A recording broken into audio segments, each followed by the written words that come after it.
the 1114 one is the error handling. Is what? Just pending further review or further review and update something. And then Yeah, you're doing that one. Yeah, VS just waiting new revision. Can you make it on the train? You need a plugin to just automatically upload. would be nice actually. Yeah. Cheers, slides. What time is it? Time. Oh, it's time. I have to download it again.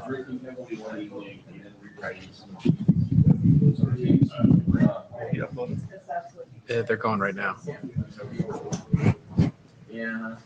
Good afternoon. That's right, the mic's on. Konnichiwa. It is this is the GROW meeting in IETF 94. If you're not supposed to be in GROW, you're in the wrong room. You should change or stay. You know, it might be fun. If somebody can kick the door closed in the back, that'd be great. We'll be ready to go in just a minute. We just had to update our slides quickly. In the meantime, for those that have to stand up and use the mic, could we do us a favor and keep the mic close to your mouth and keep the mic in front of your face? Doing this is not helpful to people in the room. Also doing this is not helpful to people in the room. Please keep it close to your face. Thank you.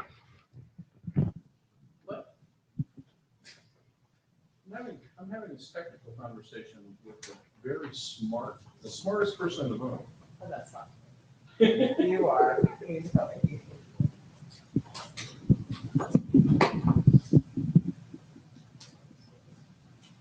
Okay, the thread must have been well first. Okay, here come all the threads. First, oh, there we go. There we go.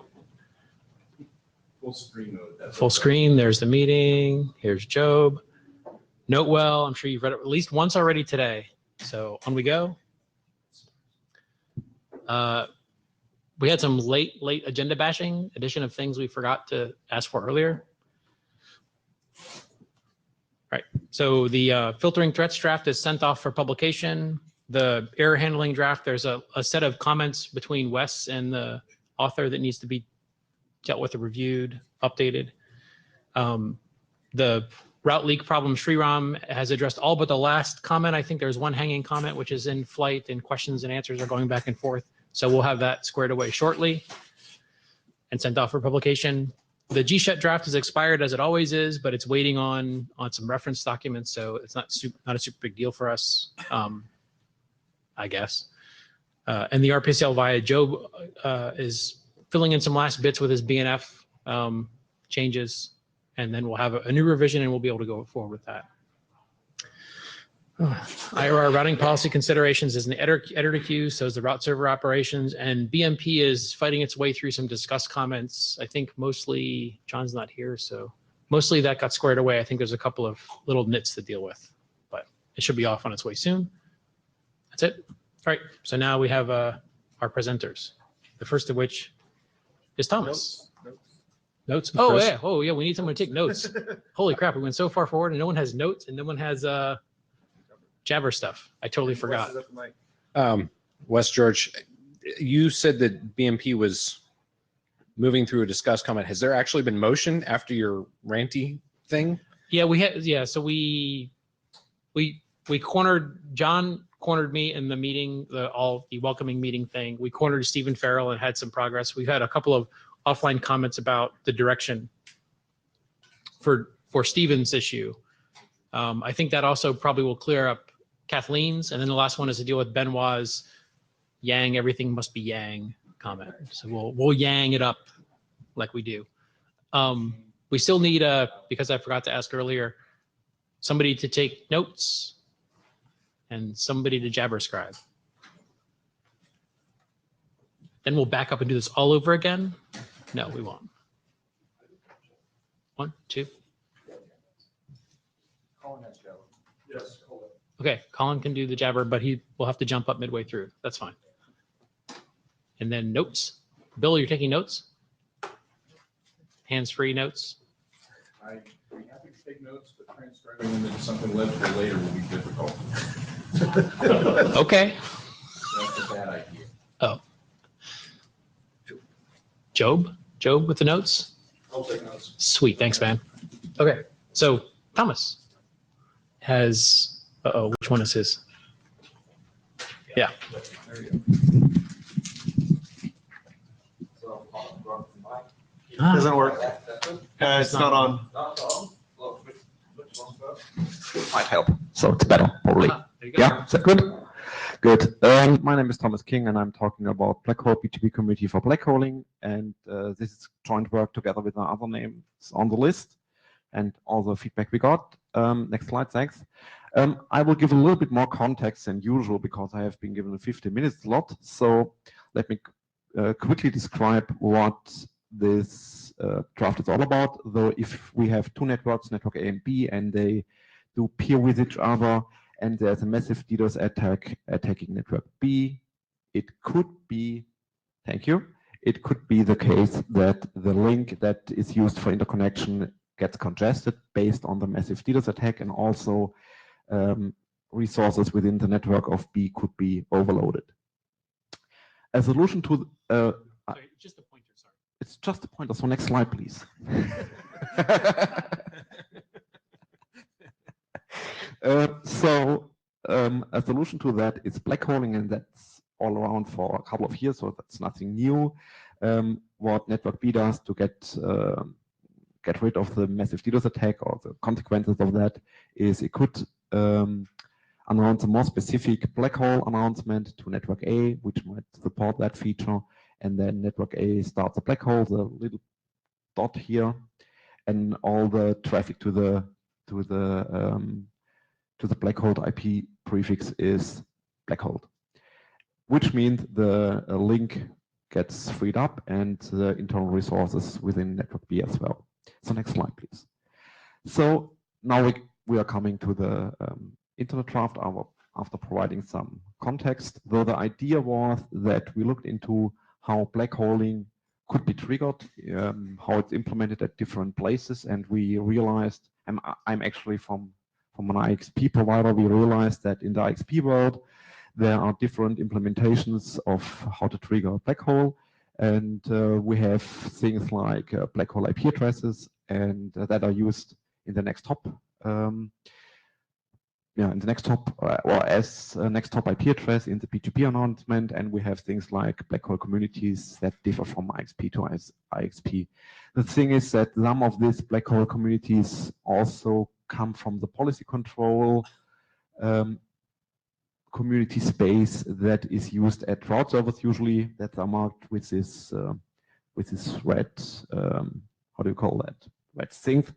If you look at ISPs, you see that ISPs usually use black hole communities to trigger a black hole, but they use usually different black hole communities for that.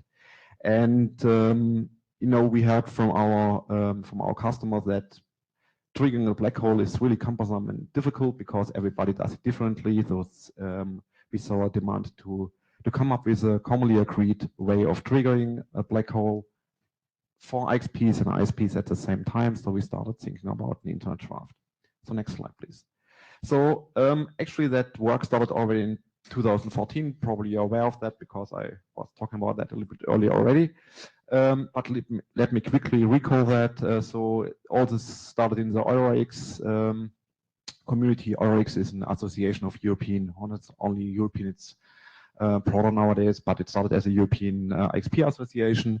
And we had a discussion on commonly, of how could we come up with a commonly agreed trigger for black holing. And there was quite a discussion on the mailing list. And after that, we came up with a with the idea of using the black hole BGP black hole community, which is a well-known community for which is 6553566.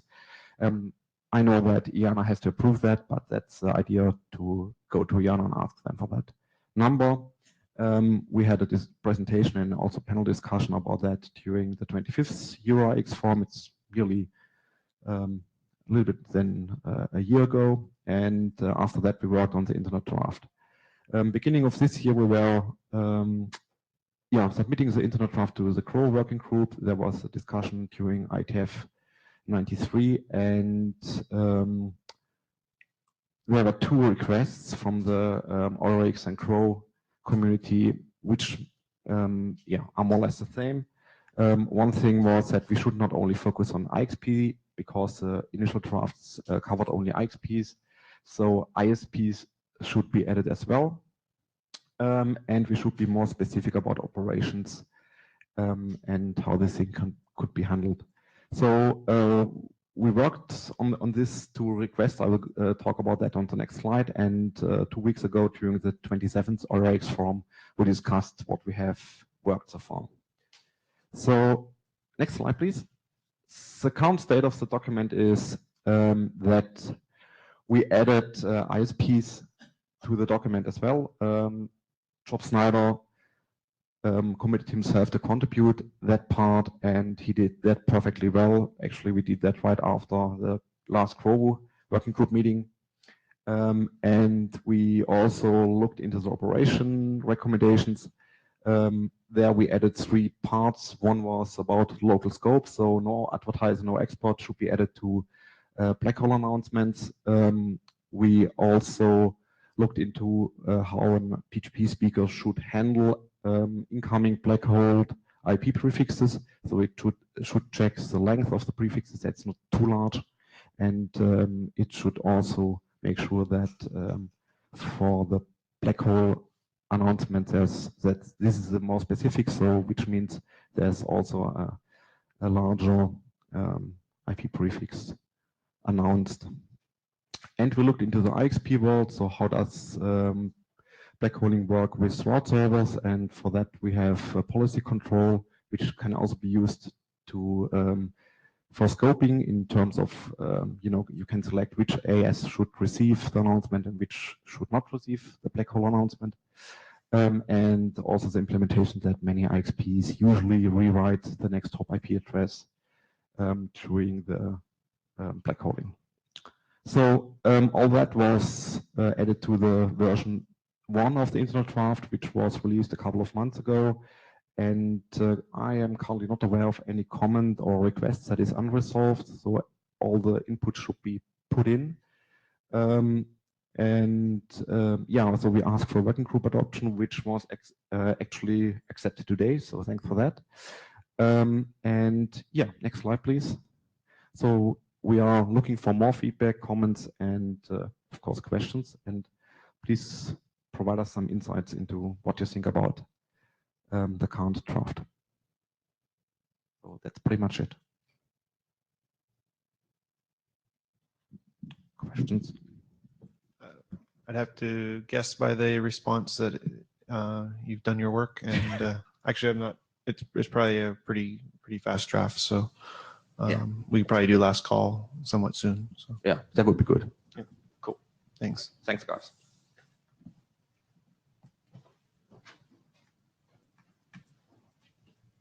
Colin?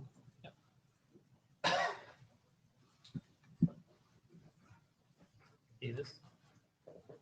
See this?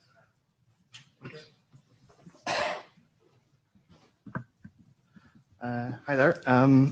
So I'm here to talk about sorry. step Okay, forward. does this work a bit better? Right, okay. Yeah. So here to talk about a draft that I wrote a couple of weeks ago. Posted it to the GROW list to see if I get any feedback. Slightly long and convoluted name. Could probably do with being shortened a little bit, but there you go. Does this? No. That You have to, just does the pointy part. you have to nod or Yeah, gesture all or say something. So a little bit of You gotta step forward. You gotta Sorry, kind of okay. talk Right. into the mic. do this, right? Yeah. So a little bit of background. In the IDR group, they're currently working on the specification of advertising additional paths in BGP so that a BGP speaker can announce more than just their best path to a neighbor. They can announce multiple paths for the same prefix without replacing the previous ones.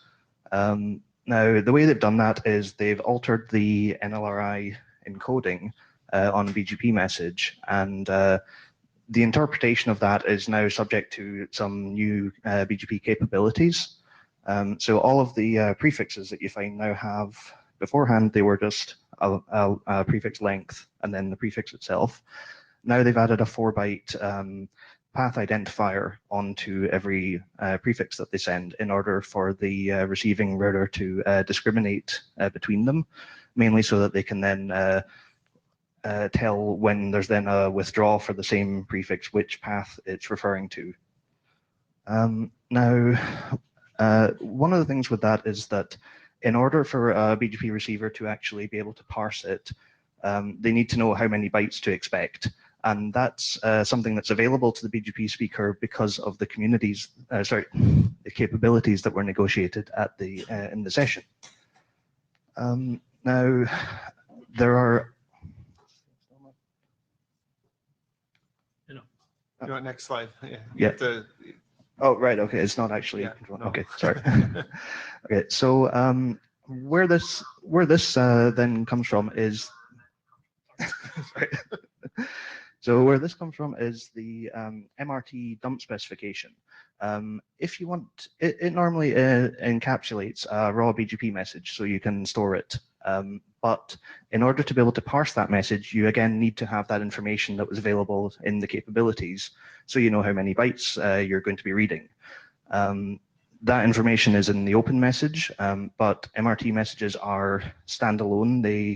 You may have an MRT message for a message that was received several weeks after the session originally came up. So in order to preserve this new information and to tell the parser how many bytes it should read, what we're saying here, sorry, next slide please. There's type codes in the MRT specification which are used to carry semantics to the parser. There's a couple of examples of that. One of them is used to indicate whether the message was a sent message or a received message. And another one is to indicate whether there's a AS4 or an AS2 path in the message. Because they redefined the existing AS path attribute for AS4 rather than creating a new one, again, you need that information in order to know how to parse it. So, next slide, please. What this proposal was is to add new type codes that signal to the MRT parser how many bytes it should read in the NLRI, basically. So what we've done is replicated all the existing type codes, subtype codes for AS4, non-AS4, local, AS4 local, and added an additional path version of it. That's basically just there to tell the parser how many bytes it should expect. Next slide, please. There's ones for both the received update messages and also for the BGP routing table dumps in the table dump v2 type. Again, it just redefines all the existing ones or adds new subtypes that are basically the same as the previous one, but they tell you should expect this number of bytes in the message. Next slide. So that's basically it. Wrote this as a draft, proposed it. Allows you to then store the additional path data within an MRT file. Next slide. And that's pretty much it. I think it seemed like a sensible enough draft, and be interested if there's any feedback or comments or anything like that. Or if anyone's interested in working on the document, co-author, whether anyone wants to adopt it. If anyone hasn't had a read at it, please have a read and provide feedback on the list. Did you say you wrote code already, or?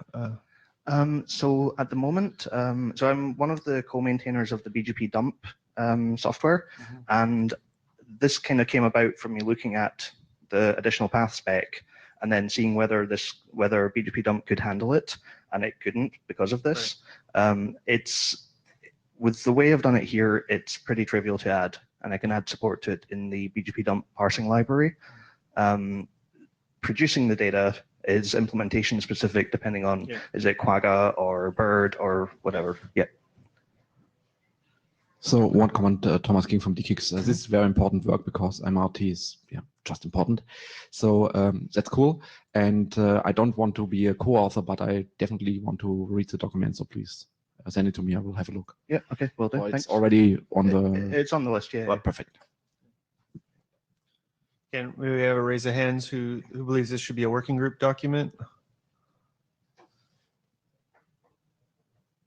Okay, who doesn't, who thinks it should not be a working group document? Okay, so yeah, we have positive support. It seems like something reasonable since the protocols used. So we'll Okay. take it to the list and go from there. Okay, thanks. Thanks. Jared.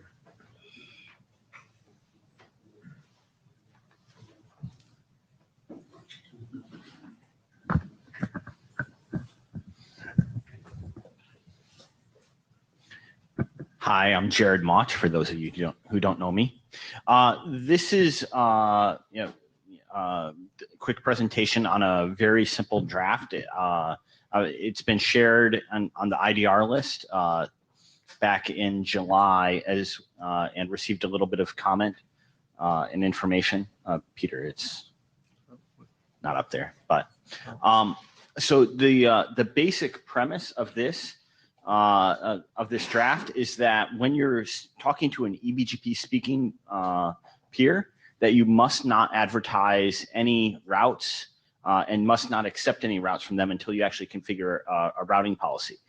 This is primarily created by the problem of some vendor implementations.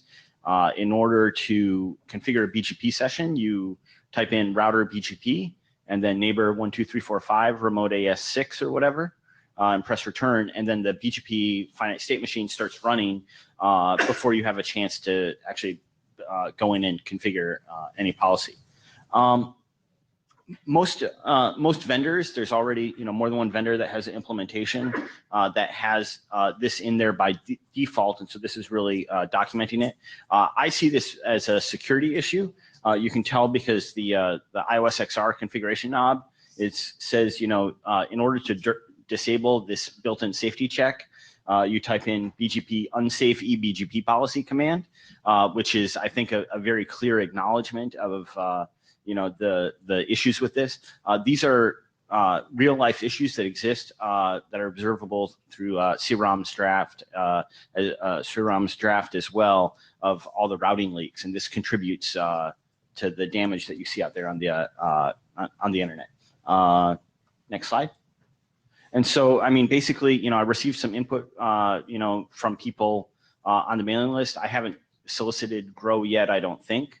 And so I'm here to solicit input from people in the room as well as send out a message on the list. So I'm here to take your complaints and bullets and shots at this draft or any ideas around improving it. Can I ask a clarifying question? Sure. The draft currently has no home. Are you trying to find a home for it? I'm absolutely trying to find a home for it. So would you clarify what your home location preference would be?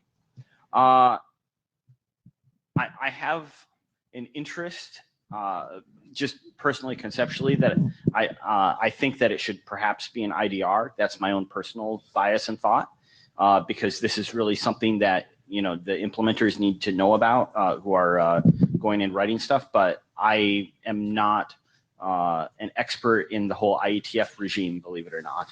And so if it belongs in GROW, then I would be happy to have it find a home in GROW as well.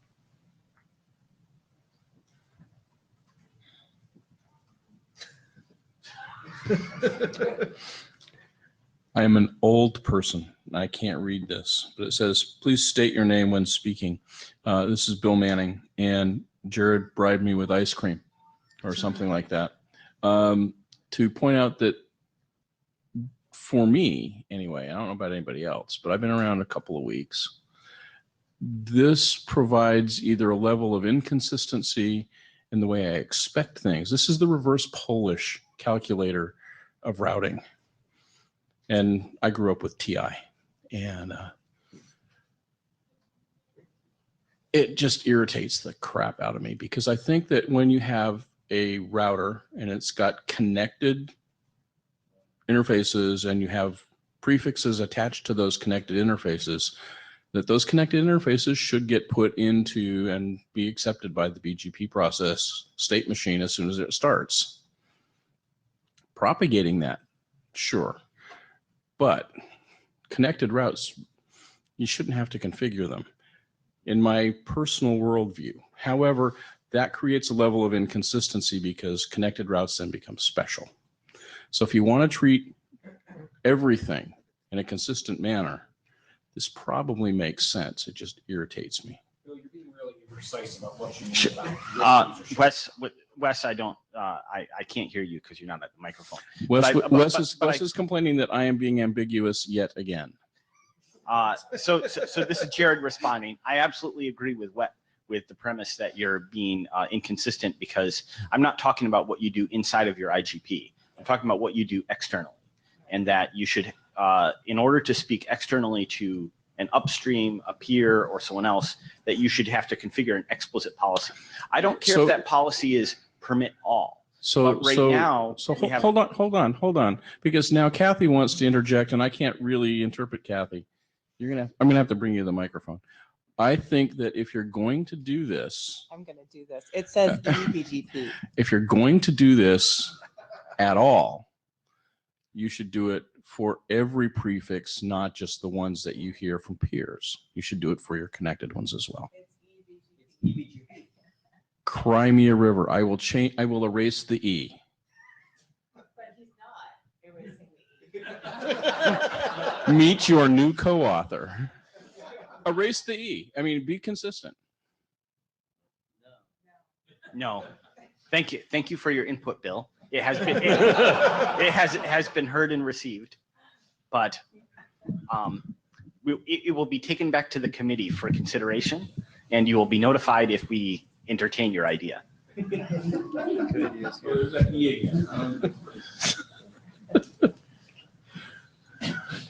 Rüdiger Volk, Deutsche Telekom.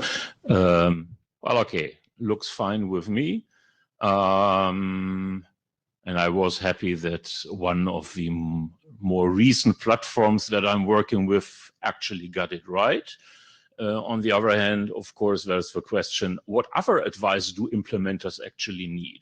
Do they need the advice that, well, okay, doing the transitive definition of attributes in BGP actually works well if you have to explicitly say we want to send communities? I think that sounds like a great idea for another draft. Now, on the other hand, even worse, do implementers need the advice that the semantics of the well-known communities actually should be truly implemented? Like, I hated to actually install in my explicit policies that no export should not be exported. Rick Taylor, I'm sort of a wanderer into this group. This isn't my normal thing to do, but I have a spare space in my slot. What concerns me about this is you seem to be putting mitigation advice for some implementations who have BGP software that works in this way. Is this really IETF business? Yes, then, you know, systems which do this kind of live turn on your eBGP now, and if it is live, it should be. I understand what you're saying, and it's a very good point. Sure. But, so I would argue it's implementation guidance to the BGP implementers. okay. Okay. If Yeah. that's fine.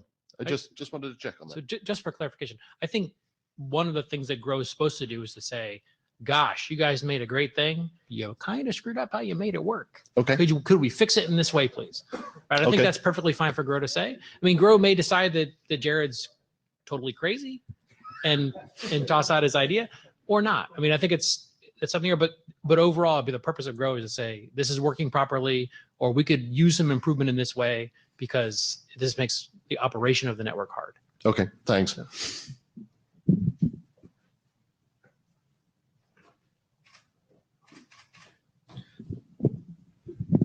Can we have a show of hands who believes this should be a working group document? And anybody who feels it should not be a working group document. Okay, so we have some strong support. We have to take it to the list. It does seem like there's probably more discussion to hash out the issues and scope, and we'll go from there. Thank you. Anything else? No.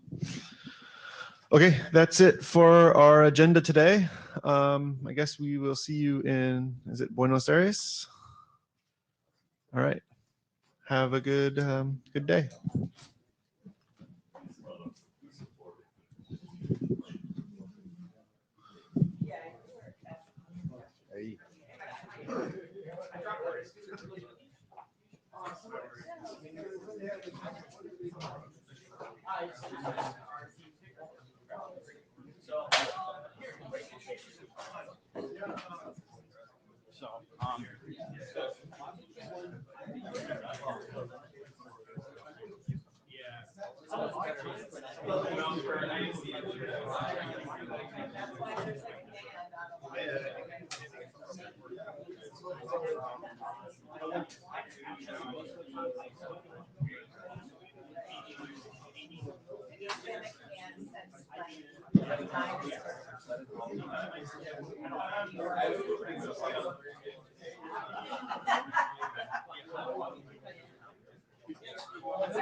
Oh, yes, yes. Oh.